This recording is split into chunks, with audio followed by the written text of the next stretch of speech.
የአድማጮች ገጽ። ጤና ይስጥልን የተወደዳችሁ አድማጮቻችን፣ እንዴት ሰነበታችሁ? የአድማጮች ገጽ በሰዓቱ መደመጥ ጀምሯል። በኢትዮጵያ መንገዶች አስተዳደር የመንገድ ፕሮጀክቶች አፈጻጸም እንደዚሁም ደግሞ ተደራሽነትን በተመለከተ ከጥራት ጋርም የተያዙ ጉዳዮችን ጥቆማዎችን ሰጣችሁን ነበር። በዛ መንገድ ምላሽ ሊሰጡ ከዚሁ ተቋም እንግዳ ስቱዲዮ ተገኝተዋል። አቶ ነጻነት ኃይሉ ይባላሉ። በኢትዮጵያ መንገዶች አስተዳደር የኮንስትራክሽን ፕሮጀክቶች ማኔጅመንት ምክትል ዋና ዳይሬክተር ከፍተኛ አማካሪ መሐንዲስ ናቸው። እንደው ከዚህ ከተሰጣችሁ ኃላፊነቶች አንጻር የኢትዮጵያ መንገዶች አስተዳደር አሁን ምን ላይ ነው ልንል እንችላለን? ኢኮኖሚ በሚደግፍ መልኩ የመንገድ ግንባታዎችን፣ ጥገናዎችን እና የድልድዮች ግንባታዎችን እንዲሁም ከመንገድ ሴክተር ጋር በተገናኘ ያሉ ስራዎችን በመስራት ላይ ይገኛል። ከተደራሽነት አኳያ ተቋሙ የት ጋር ነው ልንል እንችላለን? ነው ተደራሽነት አኳያ ተቋሙ የሚሰራበት በተሰጠው ስልጣን መሰረት የሚሰራበት አሰራር ሂደት አለው። ተደራሽነትን እንግዲህ እያንዳንዱ በክልል ደረጃ እንኳን ብናይ ክልሎች ባላቸው ስፋት ባላቸው የህዝብ ቁጥር እንዲሁም ደግሞ አካባቢው ካለው ኢኮኖሚያዊና ማህበራዊ ጥቅም አንጻር የመንገዶች ተደራሽነትን በዛ ሚዛን መሰረት ተደራሽ ለማድረግ ጥረት ይደረጋል። አጠቃላይ ነባራዊ ሁኔታ በተለይ ከጸጥታ ጋር በተገናኘ ስራዎች የተጀመሩ ቢሆንም በዛ ምክንያት የተቋረጡና ለመጀመርም ጥረት ላይ የነበሩ ፕሮጀክቶች እንደዚሁ የቆሙበት ሁኔታ ይታያልና ከዚህ አንጻር ተደራሽነቱን ለማስፋት ግን ብዙ ጥረት እያደረገ ነው ያለው። በመላ ሀገሪቱ እነዚህን ፕሮጀክት ጽህፈት ቤቶች በማቋቋም ተደራሽነቱን ለማስፋት ጥረት አድርጓል። በዋናነት አሁንም ሰዎች የሚያነሱት ጉዳይ ብዙ ቦታዎች ላይ ለምሳሌ ለኢኮኖሚው ብዙ ጠቀሜታ ያላቸው የሀገርን ኢኮኖሚ ከፍ ሊያደርጉ የሚችሉ ከዛ ባለፈ የውጭ ኤክስፖርትንም ጭምር በከፍተኛ እንትን ሊያደርጉ የሚችሉ ካሽክሮፖች ጭምር ያሉበት አካባቢዎች የመንገድ ተደራሽነት የለም። አሁንም መንገድ እየደረሰ አይደለም። በዚህ ምክንያት ብዙ ምርቶቻችንን ወደ ገበያ ማድረስ ያልቻልንበት መንገድ አለ ብለው ያነሳሉና ይህንን እንዴት ያዩታል እርሱ? ትክክል ነው። ያው እነዚህ ጥያቄዎች እኛም ተቋም ላይ ይመጣሉ። በዋና መስሪያ ቤት ደረጃም እንደዚሁ በክልልም ኃላፊዎችን በሚንቀሳቀሱበት ጊዜ እነዚህ ጥያቄዎች ብዙ ጊዜ ጥያቄዎቹ ይነሳሉ። ግን ያው መንገድ በአሁኑ ሰዓት እንደሚታወቀው ትልቅ በጀት የሚጠይቅ ነው የመንገድ መሰረተ ልማት። ሆኖም ግን እንደ አጠቃላይ ስናየው የሀገራችን ሀብት አንጻር የሚመደበው ትልቅ በጀት ለኢትዮጵያ መንገዶች ባለስልጣን ነው እና ይህንን የተመደበውን ገንዘብ በበቂ ሁኔታ ተደራሽ ለማድረግ ተቋሙ ከሚመለከታቸው ባለድርሻ አካላት ጋር በመቀናጀት ጥረት እያደረገ ነው። መንገዶች ግንባታ በሚደረግበት ሰዓት የቅድመ አዋጭነት ጥናቶች በስፋት መሰራት እንዳለባቸው ይቀመጣሉ በተለያዩ መንገዶችና እንግዲህ የተለያዩ ተቋማት በእናንተ ተቋም ላይ ያደረጉትን ጥናቶች ተመልክተናል። የፌዴራል ዋና ኦዲተር ከ2010 ጀምሮ በየአመቱ ያደረገውን ጥናት እዛም ላይ የተቀመጡ ጉዳዮች አሉና ከቅድመ ጥናት አዋጭነት ጋር በተያያዘ ጥናቶቹ በሚገባ ያለመደረጋቸውንና ከተደረጉም በኋላ ደግሞ ተግባራዊ ያለመደረጋቸውን በስፋት አንስተዋል። ይሄ ለምን ሆነ? የአዋጭነት ጥናት ማንኛውም ፕሮጀክት ሲሰራ የአዋጭነት ጥናት ይሰራል። ግን በጊዜ ሂደት የአዋጭነት ጥናት በበጀትም ሊሆን ይችላል፣ በሌሎች ምክንያቶች ብዙ በፊዚቢሊቲ ስተዲ ጊዜ የታዩ ወይም ያልታዩ ሁኔታዎች አጋጥመዋል። ከዚህ በፊት መስሪያ ቤቱ ነበር የወሰን ካሳዎችን ክፍያ የሚፈጽመው። አሁን ግን በክልሎችና በመስተዳድሮች በኩል ክፍያ የሚታወቅ አይደለም። ለምሳሌ በሀገራችን የወሰን ጉዳዮች አሁን እንዳሉት አንዱ ትልቁ ለሌሎችም ፕሮጀክቶች አስቸጋሪ የሆነ ጉዳይ ነው። ግን ጥናቶች ሲደረጉ ይሄንን እንግዲህ ጥናት አንዱ ፕሬዲክሽን ነው። እንደዚህ ሊሆን ይችላል፣ እንደዚህ አይነት ተግዳሮቶች ሊያጋጥሙን ይችላሉ ብሎ መተንበይ ነውና በዛ ውስጥ ይሄ ጥናት ሲደረግ መሬት የረገጠ ነው ወይ አይደለም ለሚለው ነገር ማሳያ የሚሆነው ለምንድን ነው እነዛን ነገሮች ታሳቢ ማድረግ ያቃተው? ብዙ ቦታዎች ፕሮጀክቶች በዚህ ምክንያት ሲጓተቱ ምናይበት ነገር ስላለ ማለት ነው። ትክክል። ያው ታሳቢ ይደረጋሉ፣ ግን አሁን በተፈጠረው ልክ አይደለም። በዛ ጊዜ ታሳቢ ተደርገው የተገቡት ምንድነው አሁን እየሆነ ያለው? ያው የምናውቀው ነው። አሁን የወሰን ማስከበር ጉዳይ መንገዱ አብዛኛው ጋር ስንሄድ የሚታየው ማህበረሰቡ መንገዱን በጣም ይፈልገዋል። ግን የተወሰኑ አካላት ደግሞ ከመንገዱ መጠቀም ሳይሆን የሚፈልጉት ከወሰን ማስከበር ከሚገኘው ጥቅም ላይ ብዙዎቹ ያተኩራሉ። ይሄ በራሱ ግን የሚያነሳባችሁ ጥያቄ አለ። ለምሳሌ አንዳንድ ቦታዎች ላይ ማህበረሰቡን ራሱ ያላገናዘበን አሁን ስላነሱት ነው እርሶ በኋላ ላይ ልንመጣበት ነበር። ግን ማህበረሰቡን ማወያየት ማህበረሰቡ በዛ ነገር ላይ አምኖበት በትክክል እንዳሉት ብዙሃኑ ይቀበለዋል ያምነዋል። ግን እነዚህን ጥቂት ሰዎችም ቢሆን በህግና በመመሪያም ቢሆን ይሄን ነገር አዘጋጅቶ ምክንያቱም መንገድ ማለት እናውቃለን ምን ያክል ለአንድ ሀገር ሁለንተናዊ እድገት ምን ያክል የጀርባ አጥንት እንደሆነ ይታወቃልና ከማህበረሰቡ ጋር በራሱ ፌደራል ዋና ኦዲተር ሲያስቀምጥ ሪፖርቱ ላይ በትክክል ከአካባቢው ሰዎች ጋር ራሱ ንግግሮችን ያለ ማድረግ የማሳመን ስራዎችን ያለ መስራት ሁኔታዎች እንዳሉ ይታያል። ይሄ ደግሞ የሚያሳየው ማህበረሰቡ የኔ ነው ብሎ ቢያምንም በተወሰነ መንገድ ግን ያለ መነሳት እንዳሉት ገንዘብን የማስቀደም ሌሎች ጥቅሞችን የማስቀደም ዝንባሌዎች ይታያሉና የናንተ ተቋም ይሄን ስራ መስራት ያቃተው ለምንድን ነው? ቀድሞ ትክክል ነው። ያው ክፍተቶች እንዳሉብን እናምናለን። ያው እነሱ ክፍተቶች ላይም እየሰራን ያለነው አሁን ባለው ሁኔታ ክፍተቶቻችን ስለተረዳንም ነው አሁን የፖሊሲ ለውጥ እንዲደረግም የተደረገው። የፖሊሲ ለውጡ በቀጣይ ብዙ መሀል የሚፈጠረው ነገር ችግር ሊያመጣ ይችላል ፖሊሲውን ለመተግበር በሚከድ ሂደት ማለት ነው። ግን በቀጣይ ለረጅም ጊዜ የፖሊሲ ለውጡ ተጨባጭ መፍትሄ ያመጣል ብለን እናምናለን። ያንንም ስለተረዳን ነው ወደ ፖሊሲ ለውጥ እንዴት የተመጣው። ግን ዘግይቷል። በጣም ብዙ አመት ሆኖታል። እንደሚያውቁት አሁን የፖሊሲ ለውጥ በጣም ጥሩ ነው። ለውጥ የሚያመጣም ተብሎ የሚታሰብ ነገር ነው። ግን የኢትዮጵያ መንገዶች አስተዳደር ስንት አመት የቆየ በጣም ረጅም አመት ልምድ ያለው እነዚህን ስራዎች ቀድሞ መስራት እነዚህን ስራዎች ቀድሞ መገንዘብ የነበረበት ዛሬ ነው ወይ አሁን ነው ወይ ይሄ ጥያቄ መነሳት ያለበት የሚለው ነገር በጣም እንትን የሚል ነው። ብዙ ፕሮጀክቶችን ለመመልከት ሞክረናል። የፌደራል ዋና ኦዲተርም ጥናቶችን በስፋት ተመልክተናል እና እነዚህ ፕሮጀክቶች ያሉባቸው አካባቢዎች ላይ እንግዲህ ወደ ቀጣዩ ጥያቄም ለመሄድ በጣም መዘግየቶች ያሉበት ረጅም አመታትን በአግባቡ ፕሮጀክቶቹ ክትትል የማይደረግባቸው እንደሆነ ይነሳልና ይሄ ከገንዘብም አኳያ እንደገና ደግሞ ከጭማሪም አኳያ ማህበረሰቡ አካባቢው ተጠቃሚ ከመሆን ከአገር ኢኮኖሚም አኳያ ትልቅ ጉዳት ያለው ነውና አንዳንዶቹ እስከ 10 አመት ድረስ የተቀመጡ ከዛም በላይ መዘግየት ያለባቸው አሉና ይሄ እንዴት ያለ መዘግየት ነው? እንዴት ያለ አሰራር ነው ይሄ ብለው አድማጮቻችንም ጠይቀው ነበር ባለፈው። ያው እንግዲህ መንገድ ከመዘግየት ጋር ከሆነ ጥያቄዎቹ የተነሱት መንገድ የሚዘገይበት ብዙ ምክንያት ይኖረዋል። በአሰሪው በኩል መዘግየቶች ካሉ አንድ፣ ሁለተኛ ደግሞ በስራ ሂደት የሚፈጠሩ የተለያዩ የዲዛይን ለውጦች ይኖራሉ። የስኮፕ ወይም የስራ መጠን መጨመር ወይ መቀነስ ሊሆን ይችላል። ከጸጥታ ጋር የተገናኘ ጉዳይ ሊሆን ይችላል።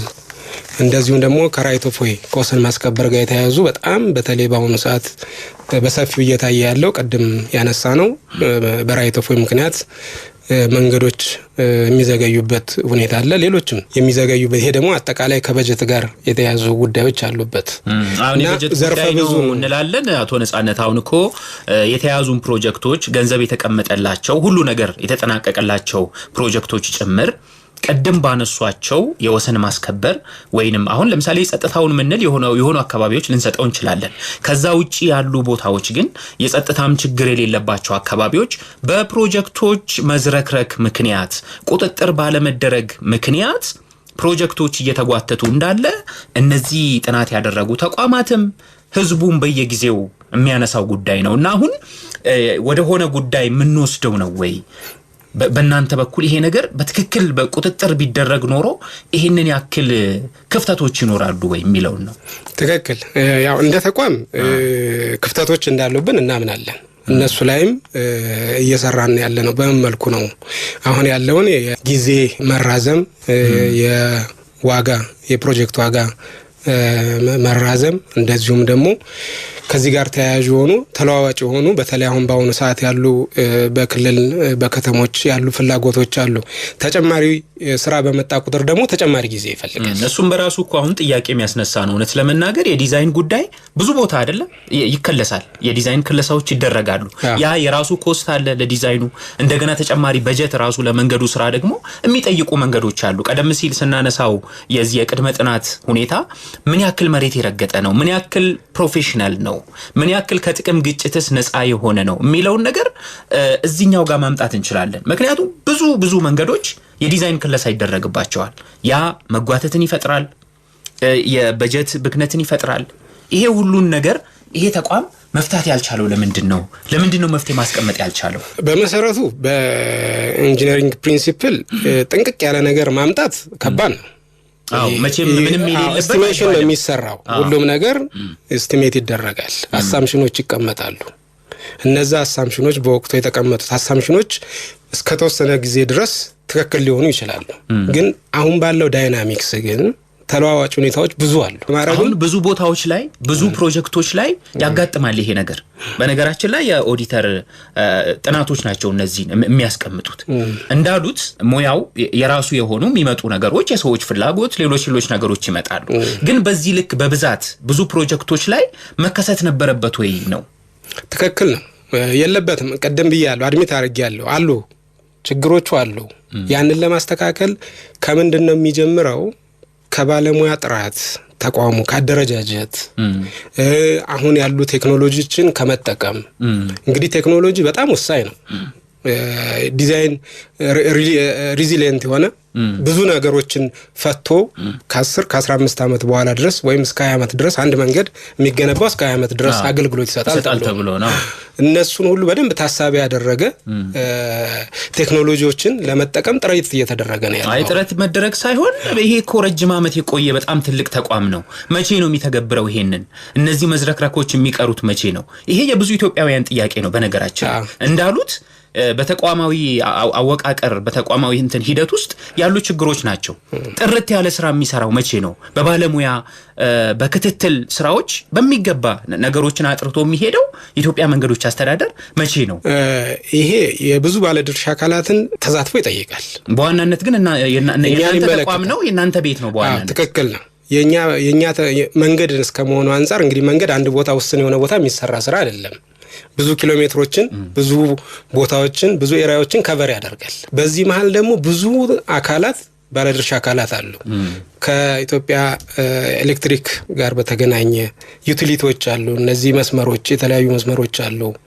እነሱንም ልክ እንደኛ እነሱም የራሳቸውን ድርሻ የሚወጡበት አሁን ብዙ ጊዜ ከኤሌክትሪክ ፖሎች ጋር ከቴሌ መስመሮች ጋር ከውሃ መስመሮች ጋር ሌሎችም ከሌሎችም ተቋማት ጋር በተያያዘ መንገዶች የሚዘገዩበት ሁኔታ አለ። እነዚህ ጥቂት ነው ግን ይቅርታ አቶ ነጻነት፣ አሁን በጣም ጥቂት ነው የነዚህ ድርሻ። በዋናነት ትልቁ ስራ የናንተ ነው። ይሄንን አቀናጅታችሁም ደግሞ መሄድ ያለባችሁ የናንተ ተቋም ነው። ምንም ጥያቄ የለውም። ህጎችን፣ መመሪያዎችን፣ አሰራሮችን የማቀላጠፍ ከዘመኑ ጋር የመሄድ ይህን ተቋም የማዘመን ጉዳይ የናንተ ነው። እንዳሉት የሌሎቹ በየደረጃው የየራሱ ተሳትፏል በተወሰነ መንገድ። ግን ትልቁን ኃላፊነት የምትወስዱት እናንተ አይደላችሁም ወይ? የናንተ ተቋም አይደለም ወይ መስራት ያለበት? ትክክል ነው። ቀደም እንዳልኩ ነው። ካደረጃጀት ጀምሮ የሰው ኃይሉን ከማብቃት ጀምሮ ቴክኖሎጂዎችን ከመጠቀም አንጻር፣ በተለይ ቴክኖሎጂን ከመጠቀም አንጻር መፍጠን ይጠበቅብናል። ከጊዜው ጋር መሄድ ይጠበቅብናል። ሰዎችንም ደግሞ ባለሙያዎችን የተለያዩ ስልጠና በመስጠት የመዘግየቶችን ስኮፕ ቼንጆችን እና ሌሎችንም ተመሳሳይ እነዚህ የመንገድ መዘግየትን ምክንያት ይሆናሉ የሚባሉትን ነገሮች ለማጥራት ብዙ ስራዎች እየተሰሩ ነው ያሉት። ተግባራዊም እየተደረጉ ነው። አንዱ ቀደም የነገርኩ እነዚህን ነገሮች አድሬስ ለማድረግ ከዚህ በፊት ይደረግ የነበረው ከ2 ዓመት በፊት በሄድ ኦፊስ ደረጃ ነው ቁጥጥር ይደረግ የነበረው። ይሄ ነገር እዚህ ሆኖ ፕሮጀክቶችን መቆጣጠር ውጤታማ አያደርግም በሚል እሳቤ ፕሮጀክት ጽፈት 27 ፕሮጀክት ጽፈት ቤቶችን በአገሪቷ መላ ሀገሪቱ ስታብሊሽ አድርጎ በስራ ላይ ነው ያለው። አሰራሮች ጥሩ ነው። አሁን እንደዚህ ከጀመራችሁ ጥሩ ነው። አሁን የምናነሳው እንግዲህ ከዚህ በፊት የነበረው የመንገዶች አስተዳደር በጣም ብዙ ጥያቄዎች የሚነሱበት ቀደም ብለው እርሶም ሲያነሱት እንደነበረ እነዚህ ተቋማትም በጥናታቸው እንዳስቀመጡት በስፋት የተቀመጡ ጉዳይ እያንዳንዱን ጉዳይ ጠቅሶ ከ2010 እንደዚህ አካባቢ ጀምሮ ጥናቶች በደንብ ተቀምጠዋልና እነዚህን ክፍተቶች በገሃድ የሚያሳዩ ናቸው። አንዳንዶቹ ተቋራጮች ጭምር አቅም የሌላቸው በጣም በትስስር መንገድ የሚሰጡ ጨረታዎች እንዳሉ በተለያዩ ዓመት አስቀምጧልና የዚህን የጨረታ አካሄድ መንገድ ግልጽ ማድረግ ያቃታችሁ ለምንድን ነው የሚል ጥያቄ ይነሳል። እንግዲህ ግልጽ ጨረታ ነው እኛ የምናወጣው። ግልጽ ጨረታ አውጥተን በዛ አካሄድ ነው ጨረታዎች ወጥተው የስራ ተቋራጮች የሚመረጡበት የራሱ መስፈርት አለው። ከበፊት ጀምሮ የኢትዮጵያ መንገዶች አስተዳደር ሲጠቀምበት የነበረ በጊዜ ሂደት እየተሻሻለ መጥቶ እሱን የሚያነሳው ለምሳሌ ደካማ የሆኑ የፕሮጀክት አፈጻጸም ያሳዩ ተቋራጮች ጭምር ተመልሰው እንደገና ለጨረታ የሚወዳደሩበትና የሚያልፉበት መንገድ እንዳለ በግልጽ አስቀምጧል። ምሳሌ ማንሳት እንችላለን እዚህ የጠቀሳቸው ጉዳዮች ስላሉ ማለት ነው። አይኤስ ፕሮጌቲ የተሰኘ ተጫራች ለምሳሌ ባሳየው ደካማ ውጤት ከዚህ በፊት እንትን ብሎ ግን ተመልሶ የሐዋሳ ጩኮ መንገድ ግንባታ ፕሮጀክት ላይ የተሳተፈ መሆኑን በግልጽ አስቀምጧል። እንግዲህ ደካማ አፈጻጸም አሳየ ማለት በፊት በነበረው ሁኔታ ላይ አሁን ተመልሶ ሌላ ፕሮጀክት ላይ እንዲወዳደርና ተጫርቶ እንዲያልፍ ማድረግ በራሱ የተጠያቂነትን ጉዳይ የተቋሙን የአሰራር ሁኔታ የሚያሳይ አይደለም ወይ? እንግዲህ እነዚህ ጥያቄዎች ለመመለስ ጉዳዮቹን እኔም አሁን የተነሱትን ጉዳዮች አላቃቸውም እና በዚህ ጉዳይ ላይ ቀጥተኛ ምላሽ መስጠት ያለበት አካል መልስ እንዲሰጥ እናደርጋለን። በዚህ ላይ ግን እዚህ ላይ አሁን ዲቴል ገብቼ ወይም በዝርዝር ለማስረዳት ማሳያ ነው ብዬ ነው። ጨረታዎቹ እንዴት ነው የሚሰጡት የሚለውን ነገር አንዱን ያነሳ ነው። እንዳልኩት በጣም ዝርዝር ጥናቶች ነው ያስቀመጠው ዋና ኦዲተር። በጨረታ አካሄድ ላይ ግልጸኝነት የጎደለው አሰራር ስለመኖሩ እንደውም መመሪያዎችና ደንቦች በግልጽ ይሄንን ነገር የሚወስኑ ስላለመኖራቸው አስቀምጧል። እንግዲህ የሚቀርበውን መረጃ መሰረት አድርገን እኛም እንዴት ይሄ ሆነ የሚለውን ነገር በቀጣይ ምላሽ የምንሰጥበት ይሆናል። ገና ወደፊት ነው ማለት ነው ምላሽ የምትሰጡት? እስካሁን የተፈጠረው ችግር እስካሁን ለተፈጠሩት ምላሽ የተሰጡ አሉ። ባለሙያዎች ተጠያቂ የተደረጉበት አስተዳደራዊ እርምጃ የተወሰደባቸው አሰራሩን በራሱ ደግሞ እንዲሻሻል የተደረጉ መመሪያዎች የሉም እያለ ነው። ለምሳሌ መመሪያ ከሌለው አንድ ስራ እንዴት ነው እንደ ተቋም ምን ተብሎ ነው የሚቀመጠው? ለምሳሌ ጨረታ የሚሰጥበት የሚሄድበት መመሪያ የለም። መመሪያዎቹ ወይንም ግልጽ አይደሉም። ጨረታው ጭምር የተደበሰበሰ ነው ያለ ነውና እንዴት ባለ መንገድ ነው ማለት ነው እየሰራችሁ ያላችሁ? መመሪያ የለውም የሚለው ላይ እኔ ራሴ ግልጽ አይደለም እንዳለ ነው የማውቀው። በዛም አግባብ እየሰራን እንደሆነ ነው የምናውቀው። እኛ ግልጽ አይደሉም ለሚለው ምናልባት ግልጽ ያልሆነው ምንድነው የሚለውን ነገር ተቋሙ መርምሮ ማስተካከል ያደርግ ይችላል። ብዙ ፕሮጀክቶችን ያስተዳድራል። እነዚህ ብዙ ፕሮጀክቶች ግልጽ ባልሆነ መመሪያ እየተሰሩ ነው ብዬ አላምንም። እኔ እሱ ቢኖር ታዲያ ይሄ ተቋም ለምሳሌ የተፈጠሩ ስህተቶች ይኖራሉ። ትክክል ነው። የተፈጠሩ ስህተቶች ካሉ ደግሞ ያንን ስህተት በምን መልኩ መመሪያው በትክክል ያልደገፈው ነገር አለው የሚለውን መመሪያውን ፈትሾ ለዛ ለተፈጠረው ችግር መልስ የሚሆን መመሪያውን ማሻሻል ሊጠይቅ ይችላል። አንድ ተቋራጭ ከዚህ በፊት ያሳየውን ብቃት የሚመዝን በፐርፎርማንሱ ታይቶ በቀጣይ ጨረታ ላይ የሚሳተፍበት አግባብ እንዳለ አውቃለሁ። እዛው መመሪያው ላይ ተቀምጧል። ጥያቄው እኮ እሱ ነው። አሁን እንደ ምሳሌ ያነሳውት ተቋራጭ ካሁን በፊት ደካማ ግምገማ ተደርጎበት በፕሮጀክት ላይ ባሳየው አፈጻጸም ደካማ ፕሮጀክት አፈጻጸም ያሳየ ፕሮጀክት መልሶ ሌላ ጨረታ እንዲያሸንፍ ተደርጓል። ይሄ ማለት ብዙ ፕሮጀክቶች ነው የምታስተዳድሩት እናንተ፣ ብዙ ስራ ነው የምትሰሩት። ይሄ ነገር እንዴት ሊሆን ቻለ? የመንገዶች አስተዳደርን የሚያክል ትልቅ ተቋም ውስጥ የሀገር የጀርባ አጥንት የሆነ ተቋም ውስጥ እንደዚህ ያሉ ነገሮች መሆናቸው ምናልባት ከውስጥም ከሰራተኛውም ጋር ከባለሙያውም ጋር ራሱ ትስስር ስለመኖሩ የሚያሳይ ነገር አይደለም ወይ? ይሄንን እንግዲህ መርምረን እኛም በዋና ፌደራል ኦዲት የተደረገው ምርመራ ይዘን ምርመራው ለእናንተ ነው የሚደርሰው። በነገራችን ላይ መጀመሪያ ትክክል ደርሷል ብዬ አስባለሁ። እስካሁን ድረስ እኮ ለምን አይታችሁ ምላሽ አልሰጣችሁበት? መረጃው የለኝም እኔ አሁን። ስለዚህ ሪፖርት ግን ሪፖርቱን ያዩት አካላቶች ይህንን ምላሽ የሚሰጡበት ሁኔታ አለ ብዬ ግን አስባለሁ። ያው መልስም ስለሚጠበቅ ማለት ነው። የተፈጠረ ችግር ካለ ያንን እርምጃ የሚወሰድ ነው ብዬም አስባለሁ። አስባለሁ። ከዚህ እኮ ነው መረጃ እርምጃ መወሰድ አለበት። ይሄ የብዙ አመት የብዙ ፕሮጀክቶች ችግር ነው እንደነገርኩት። ይሄንን ደግሞ የሚያሳየው በየቦታው በየአካባቢው ሄደን የሚሰሩ መንገዶችን ብናይ 10 አመት 15 አመት የዘገዩ ፕሮጀክቶች አንዱ ችግሩ ይሄ ነው ማለት ነው። በፕሮጀክት አፈጻጸም ጥሩ ልምድ የሌላቸው ሰዎች መልሰው እንደገና ፕሮጀክት ይረከባሉ። መልሶ መጓተት ይሆናል። መልሶ ማህበረሰቡን ጥያቄ ውስጥ ችግር ውስጥ የሚከት ይሆናልና መቼ ነው ይሄንን የምታስተካክሉት ታዲያ? ያው ማሳያዎቹ እንዳልከው 1 2 3 ማሳያዎች ሊኖሩ ይችላሉ። ብዙ ማስተካከያዎች የተደረገባቸው ኢቭን ኮንትራክተሮች ጥፋት ያጠፉ ኮንትራክተሮች ኮንትራታቸው የተሰረዙ የተቀጡ አሉ። እርምጃ የተወሰደባቸው አሉ። የተጠያቂ መሆን ያለበት አካል ተጠያቂ ይሆናል። በቀጣይ ደግሞ ያ ችግር እንዳይደገም ደግሞ ጥረት ማድረግ ነው የሚጠበቅብን እኛ እንደ ተቋም ማለት ነው። እሱን አሁን የተጠያቂነት ጉዳይ በስፋት መነሳት አለበት። ምክንያቱም ይሄ ትልቅ ተቋም ነው የሚያስተዳድረው ትልቅ ስራ ነው። ከዛ ባለፈ ደግሞ ከእያንዳንዱ ማህበረሰብ የሚሰበሰብ ገንዘብ በጀት ነው ሄዶ ለዛ ተቋም ደርሶ ለሀገር ጥቅም እንዲውል እየተደረገ ያለው ይሄ ገንዘብ። ስለዚህ የሚባክነው እያንዳንዱ ገንዘብ የኢትዮጵያዊ ገንዘብ ነው። ተጠቃሚ መሆን አለበት። ግብር እንደሚከፍለው እንደ አንድ ዜጋ መብቱ ነው የመንገድ አክሰስ የማግኘት። ብዙዎቹ በዚህ ምክንያት እንዳልኩት እኔ እንኳን የማውቃቸው የመንገድ ፕሮጀክቶች 15 አመትና ከዛ በላይ አሁንም ድረስ ምንም እንቅስቃሴ የማይደረግባቸው መንገዶችን 1 2 3 ብለን ፌደራል ዋና ኦዲተር ካነሳው በተጨማሪ ማንሳት እንችላለን።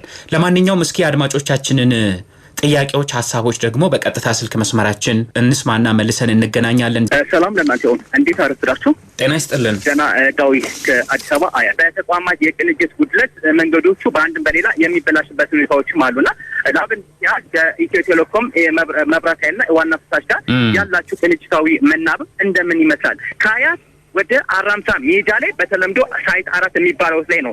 እዚሁ መንገድ ላይ እንደምናውቀው የእግረኛ መንገድ ላይ የድሬኔጅ መስመር ተደፍሮ እንደነበር የሚታወቃልና ያንን አጥንተውት የእግረኛና የተሽከርካሪ መንገድ ላይ ነው ያአፈሩ የተደፋው። ይሄ ከጸዱ ሙሉ ለሙሉ ለምጭነው አይወስዱትም። ባለመውሰዳቸው ደግሞ ያ ትቦ ክፍት ሆኖ አካል ጉዳት ያለባቸው ግለሰቦችና ዜጎቻችን እዛ እግራቸው ላይ ይተሰበር ያለበት ሁኔታዎችም አሉ። ሌላ አድማጭ እናስተናግድ። ሄሎ አያስልን ማሙሽ እንደነ ሰላም አድማጫችን እንተዋወቅ። ከየት ነው? እኔ ተፈራ ዘገበላለሁ ከደቡብ ወሎ ግዲ ወረዳ ነው። ጣሊያን የሰራው መንገድ እስካሁን ድረስ ያልተበላሸና በጥንቃቄ የሚኖር ነው። ግን አሁን ከጊዜ ወዲህ የሚሰራ መንገዶች መንገድ ሳይሆን እንዲያው እኔ ባለፈውም አንድ ጠቅላይ ሚኒስትር አብይ አህመድ ሲናገሩ ሰምቼ ነበር። ሽሮ ፈሰስ መንገድ አንሰራም እያሉ ሲናገሩ ሰምቼ ነበርና እና ባለፈው 2003 ላይ ከደሴ መካነ ሰላም ከዛም ባህር ዳር የሚወስደው መንገድ ተሰርቶ 2010 አካባቢና 11 አካባቢ ላይ ፍርክርኮ ወጥቶ አሁን ከጥቅም ውጭ ሆኖ አሁን መንገድ መሄድ ያለ መሄድ አይባልም እና ይሄ መንገዶች ባለስልጣን ስራውን በትክክል በአግባቡ እየሰራ አይደለም። አሁንም ደግሞ እናንተ ጋር መልስ ሲሰጥና ሲጠይቁት የሚሰጡት መልስ እየሰማሁ ነው። ይሄ ላይ ስህተት ነው፣ ይሄ ላይ ስህተት ነው። ይሄ እኮ ስህተት በመኖሩ እኮ ነው ጥያቄና መልስ የመጣበት። ተካንዶ ነው ይባላል ወይ ከከምባታ ዞን ከሲሲቾ ወደ ሾኔ የሚወስደው ሀዲያ ዞንና ከምባታ ዞን የሚያገናኝ መንገድ አለ። ይሄ በጣም ረጅም አመት ያለው መንገድ ነው። ያ ሆኖ ሳለ አሁን በክረምት በሚሆንበት ጊዜ አንደኛ አሁንም ጊዜ ላይ እናቶቻችን በምጥ ሲያዙ በቀሬዛ ወደ ሕክምና በሚሄዱበት ደረጃ ላይ ነው ያለው እና ደግሞ በአካባቢ አንዳንድ ጊዜ የማይሰጡ ንፍቶች በሚደርሱበት ጊዜ እዛ ሜዳ ላይ የሚበሰብሱበት ሁኔታ ነው ያለው። በጋለ ሲሆን አዋጣሞ አንዳንድ የሚጓዙ ተሽከርካሪዎች አሉ። በ97 ላይ ነው እኔ ልጅ እያለሁ ነው እንግዲህ 4ኛ ክፍል ተማሪ እያለሁ ነው እንግዲህ የሚያስታውሰው የተጀመረው። በጣም የተጀመረው። እሺ ይቀጥሉ። እሺ ያኔ አስፋልት ይሰራ ተብሎ ነው እንግዲህ የተጀመረው። ከዛ በኋላ አንድ ኮርኮንች ይደፋል። አንድ ያ ኮርኮንቹ ራሱ በጊዜ አይሰራጭም እንትን አይልም፣ በመንገዱ ላይ አይበተንም።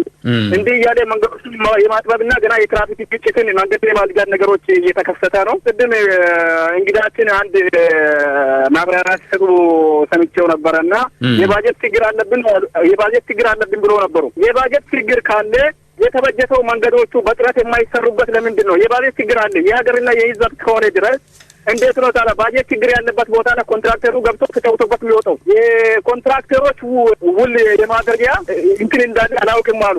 ዛሬ እሳቸው የሥራ ዘርፍ ምንድነው እዛ ተቋም ላይ ማለት ነው።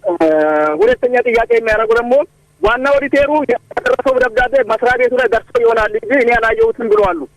እንዴት ነው ታዲያ ስራ በእንደዚህ በተናጠል እንዴት ነው የሚካሄደው? ሄሎ ጤና ይስጥልኝ ማሙሴ ሰላማዊ ስፖታው ነኝ ከጃና ማራ የዘወትር አድማጫችን። የኢትዮጵያ መንገዶች ባለስልጣን የሚባለው ተቋም እንዲያው ስሙ ትልቁን ተቋም ትልቁን ስራ መስራት እያለበት የሚገርም በእኛ ወረዳ ከደባርቅ ጃና ሞራ የሚሰራ መንገድ ነበርና ከደባርቅ ጃና ሞራ እሺ ለራታ የሚባል ኮንስትራክሽን ድርጅት ነው ይዞት ያለና ከተጀመረ 10 ዓመት ሆኖታል። እንኳን አስፋልት ሊሆን የሚገርም የጠጠር መንገዱ ራሱ አላለቀም። 10 ዓመት እንግዲህ እስከ 10 ዓመት ሆኖ የጠጠር መንገድ እንኳን ማያል የትኛው ተቋም ነው እርምጃ ወስዶ አስተማሪ የሆነ ቅጣት የሰጠ? እንደዛ ከተደረገ ለምን መንገድ እስካሁን አልተጠናቀቀም? በጣም ነው የሚያሳፍረው። ሚዲያ ላይ ቀርበን ስናወራ ግን ሌላ ነገር ነው እያወራ ነው ያለን፣ ያልተደረገ ነገር። ሌላ አድማጭ እናስተናግድ። ሄሎ የቤት አበቶ ባላለው ምስራቅ ጉራጌ ዞን አደል ምርት ወረዳ አንድ መንገድ ብቻ ነው ያለን። እኛ አሁን ፈርነው ያለው ማቤት ይባላል ቀበሌው ማለት ነው። ምንድነው? ሰላም አድማጫችን አባሉ ባላለው ከተፈሪ ከይላ ያው ምንድነው ያው አብዛኞቹ የኢትዮጵያ መንገዶች የሚሰሩበት ደረጃ በጣም ያወረደ ነው። መንገዶቹ ሳያልቁ ደግሞ የመላላትና የመበላሸት ባህሪ ነው ያላቸው። ይሄ እውቀቱ በእውነት እውቀት ያለው ሰው ነው ወይ ይሄ መንገዶች ያስተዳደር የሚያስተዳድረው? ተቋራጮቹ በኢንጂነሪንግ ብዙ ልምድ ያላቸው ናቸው ወይ? ብቻ የትኛውም ቦታ ብትመለከቱ ያው መንገዶቹ ገና ተሰርተው ሳያልቁ መፈነቃቀል ይጀምራሉ። ታደሰ ነኝ ከደረብ እንደመሰለ ዞን ከአዲስ አበባ 224 ኪሎ ሜትር ላይ ነን ያለ ነው። ከአዲስ አበባ ጉንደ መስቀል ማለት ነው። ጉንደ መስቀል ማለት ነው። እሺ ከዞኑ ከፊቼ ደግሞ 112 ኪሎ ሜትር ላይ ነን። እሺ ግን አሁን አቦቴ ዳራ የሚለው መንገድ እንደው የፌደራል መንግስት ያቃሉ የሚለው ነው። አሁን ጥያቄ ነው አሁን ማንሳት ፈልገው እሺ እንደ ፌደራል መንገዶች ባለስልጣን ማለት ነው። ቢያንስ አሁን ይሄ መንገድ እኔ ራሱ ከተወለድኩ 36 ዓመቴ ነው ዛሬ 36 ዓመት ሙሉ በጠጠር መንገድ መቀመጥ ማለት መሄድ ማለት አሁን ለምሳሌ ክረምት ይመጣል። እስከ ስንት ዓመት ነው መንገድ አንድ መንገድ ተሰርቶ ወደ አስፋልት ወደ መቀየር ያለበት? እንግዲህ 10 ዓመት እና ከዛ በላይ የቆዩ መንገዶች እንዳሉ አስቀምጠዋል አድማጮቻችንና እርሶም እንደው ይታዘባሉ ብዬ አስባለሁና በዚህ ልክ የመንገዶች መጓተት እንደው በማህበረሰቡ ላይ በአጠቃላይ በሀገር ኢኮኖሚ ላይ የሚያመጣውን ጫና ይሄ ተቋም ለምንድን ነው ማሰብ ያቃተው የሚለውን እስኪ እንመልከት። በአንድም በሌላ መልኩ እንግዲህ እዚህ ደረጃ ደርሰዋል። ፕሮጀክቶቹ ረጅም ጊዜ አሳልፈዋል። ኢኮኖሚ ጫናቸውም ቀላል እንዳልሆነ እንደዚሁም የፐብሊኩ የህዝቡ ሮሮ በከፍተኛ ሁኔታ ችግር ውስጥ እንደወደቀ እነዚህን መፍትሄ ለመስጠት ደግሞ ማኔጅመንቱ በጥብቅ ቁጥጥርና ክትትል ኤጅድ የሆኑ ብሎ ለይቶ እያንዳንዳቸውን በየጊዜው ሪፖርት እየተደረገ እነሱን ለማጠናቀቅ ጥረት እየተደረገ ነው ያለው። እስካሁንስ ምን ሲሰራ ነበር ይሄ ተቋም? እንግዲህ እንደ ተቋም እንዳልነው የራሱ በጀት ያለው ኃላፊነት የተሰጠው በአዋጅ የተቋቋመ ሁሉን ነገር ያለው ተቋም ሆኖ ሳለ በዚህ ልክ የፕሮጀክቶች መዝረክረክ እዚህም እዛም የሚታዩ አሁን አድማጮቻችን ካነሱት በተጨማሪ እንግዲህ በጣም የተወሰኑትን የሰማነው የተወሰኑ አካባቢዎችን የነገሩን ብዙ ቦታዎች ላይ እንደዚህ አይነት ችግሮች እንዳሉ እኛም ተመልክተናል። ዋና ኦዲተርም በዝርዝር ጥናት አድርጎ ያስቀመጠው ነውና በዚህ ልክ እንደዚህ የፕሮጀክቶች መዝረክረክ ሲኖር ይሄ ተቋም በእውነት በተለይ ይሄን ተቋም የሚመሩ አካላት እንዴት ነው ምላሽ መስጠት ያቃታቸው? እንደው እንደቀላሉ አዎ እንደዚህ አይነት ችግሮች ነበሩ ተብሎ የሚታለፍ ነው ወይ? ለምሳሌ ብናነሳ ከጊዜ መዘግየት ጋር በተገናኘ ለምሳሌ የኮንትራክት ዋጋ መጠን በየቀኑ ለምሳሌ 0.1% ጭማሪ ያደርጋል ይላል ወይንም ደግሞ ካለው 10% ከወሰደው እንዲከፍል ይደረጋል። ለምሳሌ አንድም ያስቀጣችሁት ሰው እንደሌለ እዚህ ላይ ተቀምጧል። ይሄ ምን ማለት ነው? እንዴት አይነት አሰራር ነው ይሄ ማለት? ቅጣት ስንል ብዙ አይነት ኮንትራቱ ላይ የተቀመጡ አስገዳጅ ሁኔታዎች አሉ። ያው እንግዲህ በኮንትራት ነው የሚተዳደረው እያንዳንዱ ፕሮጀክት። በአሰሪው በኩል ያሉ ግዴታዎች አሉ፣ በኮንትራክተሩ በኩል ያሉ ግዴታዎች አሉ። እነዛን ግዴታዎች መወጣት ያቃተው አካል በኮንትራቱ ህግ መሰረት እርምጃ ይወሰዳል ማለት ነው። እርምጃ ቢወሰድ እዚህ ደረጃ ላይ እንዴት ይደርሳል? እንዴት እንደዚህ ይሆናል? አሁን አንዳንዶቹ ፕሮጀክቶች ምናልባትም ሊሆኑ የሚችሉት በጥቅሉ የተነሳውን በዋናነት ከመዘግየት ጋር የተነሳው እነዛ ኮንትራክተሮች መጀመሪያ የነበሩት ኮንትራክተሮች ናቸው ወይ አሁን እየሰሩ ያሉት ተርሚኔት ተደርገው ተቀጥተው ሊሆን ይችላል። እነዛ እርምጃ ተወስዶባቸው የተቀጡ ለምሳሌ እርሶ የሚነግሩን አሉ ቅጣት በአንድም በሌላ ተርሚኔት የተደረጉ በገንዘብም ደግሞ የተቀጡ ድርጅቶች ፐርፎርማንሳቸው የተያዘባቸው አሉ። ፐርፎርማንስ ያስይዛሉ። ያ በትክክል ስራውን ባለመስራታቸው ምክንያት የሚያዝባቸው ገንዘብ አለ ከሚከፈላቸው ክፍያ ላይ ያ ገንዘብ ለተቋሙ ገቢ ይደረጋል። ያ ገንዘብ ደግሞ ለዛ መንገድ በቀጣይ ላለው ኮንትራክተር ላይ የመጣው የሚሰራበት ሆኖ ይቀጥላል ማለት ነው። እንደ ተቋም ግን እንዳላም እንደመጣም አምናለሁ። እንዳመራር ግን ማወቅ አለባችሁ። እንዳመራር ይሄንን የሚሰራባችሁ አላወቅኩም ሳይሆን ሪፖርቱን አላየሁትም ነው። ክፍተቶቻችሁን ተገቢ ጥያቄ ነው በነገራችን ላይ ትክክል ነው። ለዛም ነው መልስ መስጠት ይፈልጋል። አዎ እንደ አመራር ይመለከታችኋል አይደለም? ይሄንን እያንዳንዱ አሁን አድማጭ ያነሳውን በየቦታው ያለውን የፕሮጀክቶች ችግር ሰው ወጥቶ መግባት አሉ እኮ ቅድም እናቶችን በቃሬዛ እየተሸከምን እየወሰድን ነው ብለው እኮ አነሱ። ይሄ ትልቅ ማሳያ ይመስለኛል። ትልቅ የናንተን የፕሮጀክት ክትትል ድክመት ችግር በጋድ የሚያሳይ ይመስለኛል። እኔ ማውቀው መንገድ እኛ ሄደን ያየንባቸው መንገዶች አሉ 15 20 ዓመት የቆዩ ይመጣል አዲስ ተቋራጭ ይረከበዋል የሆነ ነገር ተፈጠረ ይባላል ይሄዳል ከዛ 5-6 ዓመት ደግሞ ይቆያል እንደገና እንደዚህ 20 ዓመት ሙሉ ያልተሰራ መንገድ እኔ ያየሁትን አሁን አድማጮች ከሚሉት በተጨማሪ ማለት ነው እኔ በራሴ ምስክር ለሆነ የምችላቸው ፕሮጀክቶች አሉ። ይሄ የናንተን ተቋም መዝረክረክ በግልጽ የሚያሳይ ነው።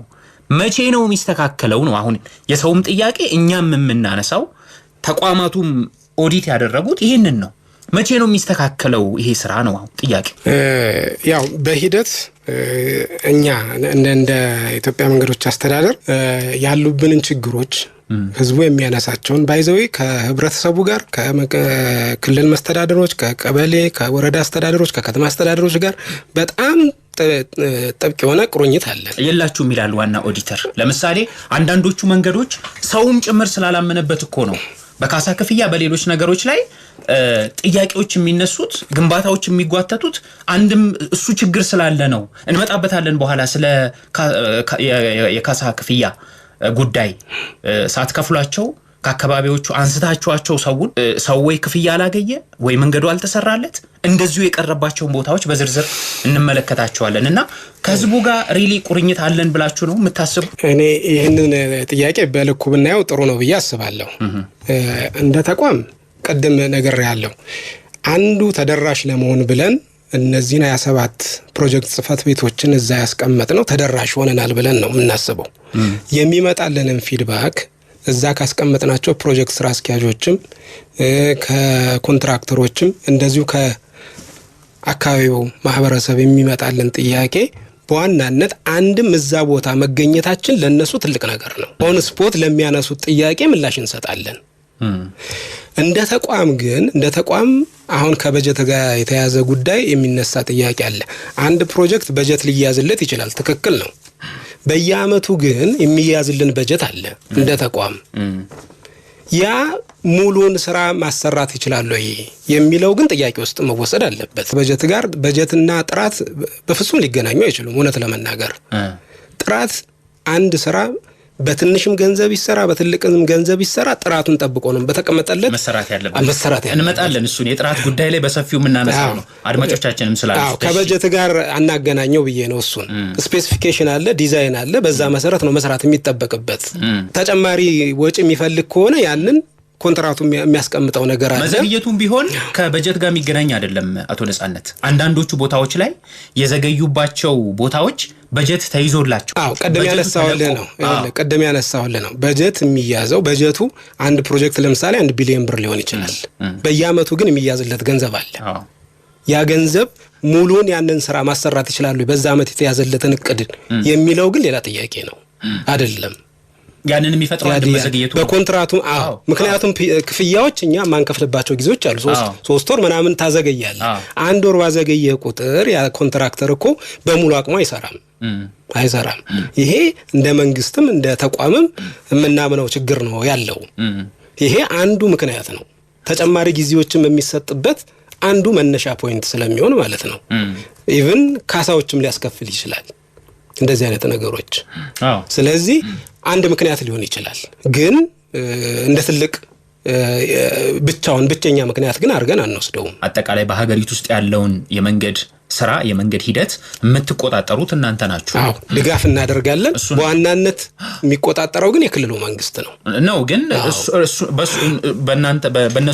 በእናንተ ስር ነው እሱ ደግሞ ችግሮች ሲኖሩ ከመንገድ ጋር የተገናኙ ጥያቄዎች በሚኖሩበት ሰዓት ደረጃዎችን ያወጣል ይላል እኮ አይደለም ደረጃዎችን ያወጣል ይቆጣጠራል እያንዳንዱን አንስተናል ቀደም ይመለከታችኋል እሱን ጥራቱን ያልጠበቁ መንገዶች በስፋት እናያለን እኛም ተመልክተናል ሌላውም ሰው ቀደም አድማጭ ሲያነሳ እንደነበረ ነው እውነት እዚህ ሀገር ውስጥ ይሄንን የሚቆጣጠር አካል አለ ወይ እስከሚያስብል ድረስ 1 አመት አገልግሎት ሳይሰጡ የሚፈራርሱ መንገዶች ተመልክተናል አይደል አድማጮቻችንም ይሄንን ያነሳሉ እንደውም ወደሱ ከመጡ ይሄ ተቋም አስፈላጊነቱስ ምንድነው ብለው የሚያነሱ ሰዎች ጭምር አሉና ከመንገዶች ጥራት ጋር በተያያዘ እንደው እንደ ተቋም እናንተ ምንድነው የምታስቡት የሚለው ነገርስ እንደ ተቋም ደግሞ ይሄንን ኢንዱስትሪ የመቆጣጠር የመምራት ኃላፊነት የኛ ኃላፊነት አለብን ይሄንን ለመወጣት ደግሞ ተቋሙ እውነት ለመናገር ብዙ ጥረት